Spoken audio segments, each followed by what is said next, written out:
When people ask you to do things, if they want to hang out with you, by the way, hang out just means to do something together, often in a very casual way, or go over to someone's house and just be there, maybe play video games together or whatever, talk. If people ask you to do things and you can't or you don't want to and you need to say no, you have to know how to do that politely. Because if you just say no, it's rude. It's rude. You can't just say no.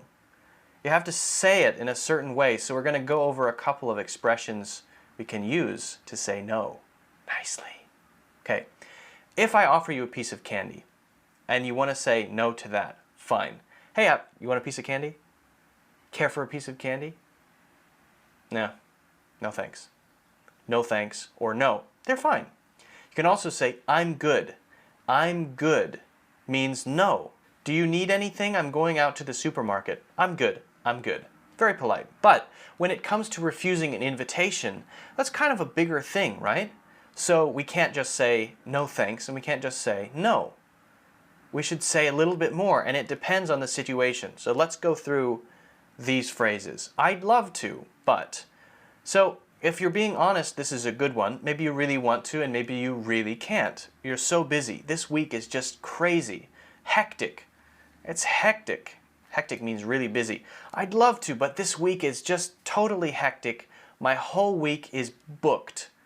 I don't think I can go. I'd love to, but I can't. Right? I just can't. I'm too busy. Then you can say, next time, I wish I could. I wish I could, but I really wish I could, but I have to be in the office until 10 p.m. tonight. So I really can't. I wish I could, but I can't. I wish I could. I wish I could have dinner tonight, but I'm actually leaving to drive to my hometown, and it's a 7-hour drive, so I have to leave earlier. I wish I could. I wish I could. But I need to leave at 3 p.m. Now, of course, in many situations, people will tell a tiny little, what we would call white lie. And this is where we really don't have something to do, or maybe we're just going to go home and hang out. We just don't want to go, right? So we could say, oh, I'd love to, but I really can't. Then, and this happens, and if you want to do this, you could say, I've got other plans.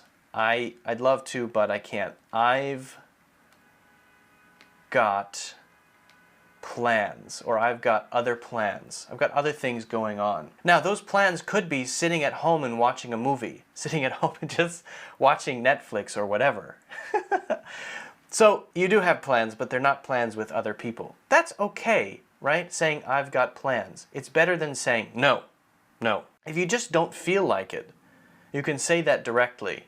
But we often make it softer by saying not really. I'm not really up to it. I'm not really up to it. Or I'm not really in the mood. If we say I'm not in the mood, it sounds a little bit moody.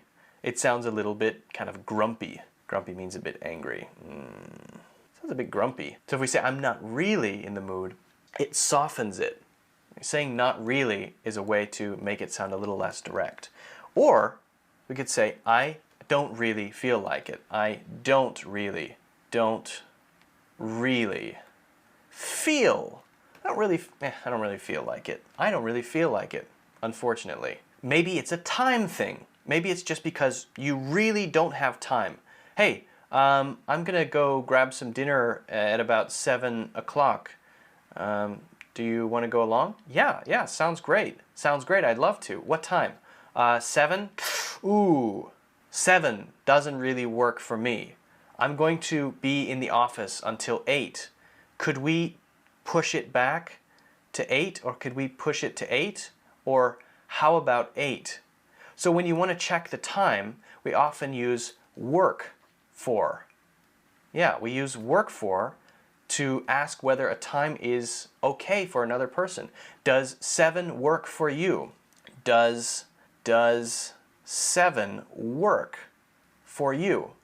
Sounds weird, right? We say it. Does 7 work for you? No, 7 doesn't really work for me. How about 8? Or could we push it to 8? Could we move it to 9? Or could we move it to tomorrow? Also very, very common. So those are the common ways that we refuse if somebody asks us to do something. It's actually harder to refuse than to agree. Because if you want to agree, again, you just say, yeah, great, sounds good, absolutely, fantastic, yeah, okay, right? That's easy. Now, I did mention before ways to agree, so we know those, but I wanted to just review them and have them clearly written down so that they're easier to remember, and also talk about how we can show a little bit less excitement if we need to. So, as I mentioned before, someone invites you to do something, want to go grab a cup of coffee, sounds great. Me and some friends are going out later tonight. Would you care to come along? Sure. What time? To get the time right. Absolutely. Absolutely. I'm thinking about going to get a sandwich for lunch. You want to go with me? Absolutely. I'd love to. I'll be there. I'll be there is usually for more of a party. Hey, I'm having a party this weekend on Friday, and I'm wondering if you'd like to go. I'm wondering if is, by the way, also very common. I'm wondering if you'd like to come. You'd like to join us. Right? I'm wondering if is a very common way as well to sound like it's great if you do, but no pressure, right? I'm wondering if you'd like to. I'll be there. I'll be there.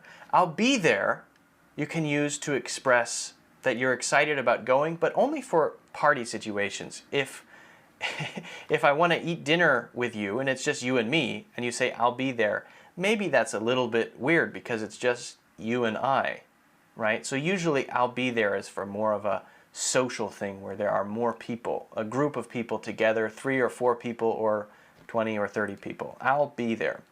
All right is often a little bit less excited, but it depends on how you say it. If you say, all right, you sound very excited. If you say, all right, if you kind of do this, you roll your eyes, all right.